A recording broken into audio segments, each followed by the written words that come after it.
मैं एक कश्मीरी पंडित हूं। भारतीयता की भावना का सच्चे मन से विश्वास करने वाला, इस देश का एक शांतिपूर्ण, अहिंसक, धर्मनिरपेक्ष, शिक्षित, कानून का आदर करने वाला देशभक्त नागरिक। 26 साल पहले आज ही के दिन मुझे अपने घर से बेघर कर दिया गया। ये मेरी कहानी है। 1999 के शरद ऋतु के आते आते कश्मीर में आतंकवादियों का बोलबाला था। राज्य सरकार ने अपनी सभी जिम्मेदारियों का त्याग कर दिया था और किसी प्रकार का कोई प्रशासन नहीं रह गया था। आतंकियों के फरमानों ने कश्मीर घाटी को अपने लपेटे में ले लिया था। ऐसा लगता था जैसे भारतीय होना मानो एक गाली हो। आतंकवादी हिट लिस्ट जारी करने में लगे हुए थे।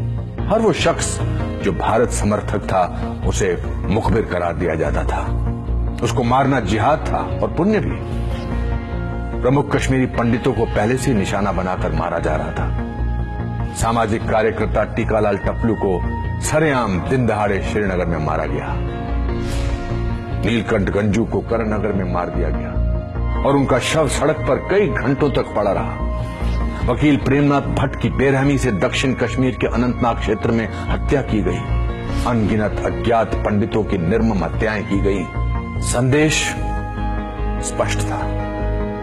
4 जनवरी 1990 को आफ्ताब समाचार पत्र में हिजबुल मुजाहिदीन ने प्रेस विज्ञप्ति प्रकाशित करके सभी हिंदुओं से घाटी छोड़ने के लिए कहा। एक अन्य समाचार पत्र अल-सफा में भी यही प्रेस विज्ञप्ति छपी। जल्द ही यही नोटिस कश्मीरी पंडितों के घरों के दरवाजे पर चिपका दिए गए। 19 जनवरी 1990 की उस दुर्भाग्यपूर्ण रात में कश्मीर को ऐसा ग्रहण लगा मानो अंधेरे ने प्रकाश को अपने आगोश में निगल लिया हो। कश्मीर के हर कोने से, हर नुक्कड़ से, हर सड़क से, हर बाजार, हर गांव से ऐसी आवाज बुलंद हुई जो पंडितों के लिए मौत का संदेश था।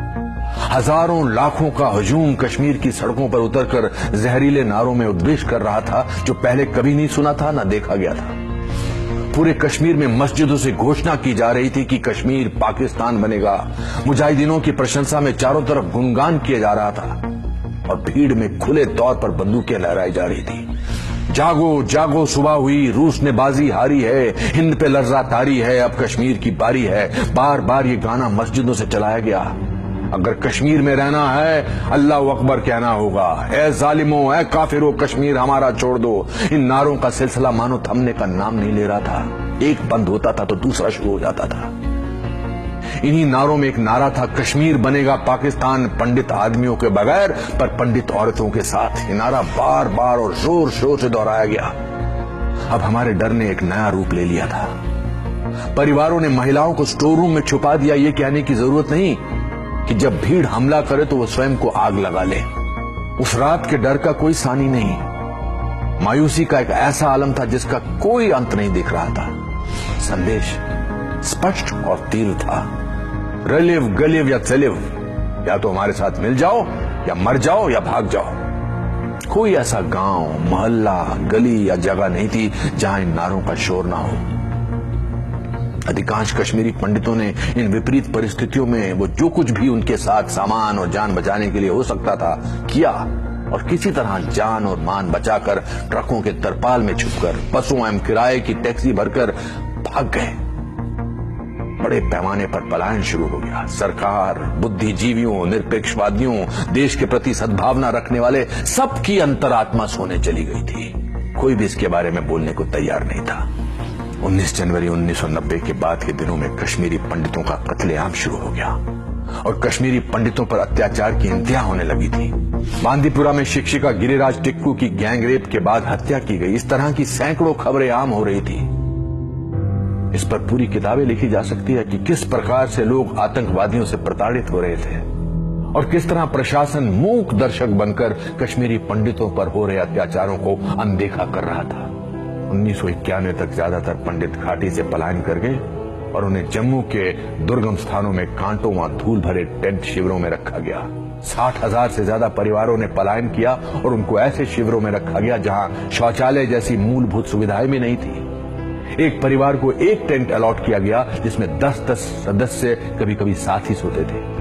निजता का नितांत अभाव था। इन शिविरों में काफी बड़ी तादाद में बीमारी से मौतें भी हुई। ज्यादातर मौतें सांप के काटने और अत्यधिक गर्मी के कारण हुई। कश्मीरी पंडितों को मरने के लिए छोड़ दिया गया था। पंडितों के हजारों घरों, सैकड़ों मंदिरों को जला दिया गया और जमीन में ढहा दिया गया था। ये सब एक बहुसांस्कृतिक धर्मनिरपेक्ष भारत में हो रहा था। जो पंडितों की छोटी संख्या अभी भी घाटी में रह रही थी, उनके साथ नरसंहार किए गए थे। आतंकवादियों ने 2 महीने के बच्चों को भी नहीं बख्शा।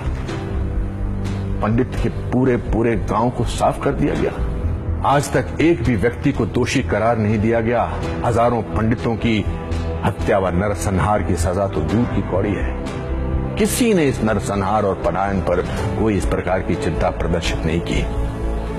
हमारे घर सूने पड़े हैं, मंदिर अपवित्र हैं, सब कुछ ढहने को है।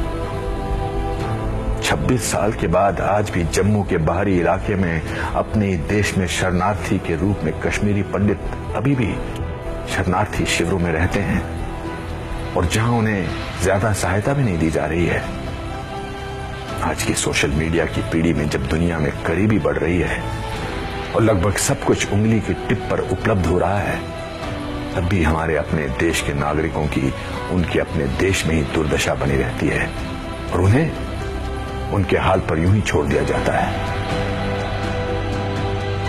इस सब के बावजूद मैं आज भी उम्मीद करता हूं कि हमारे साथ इंसाफ हो।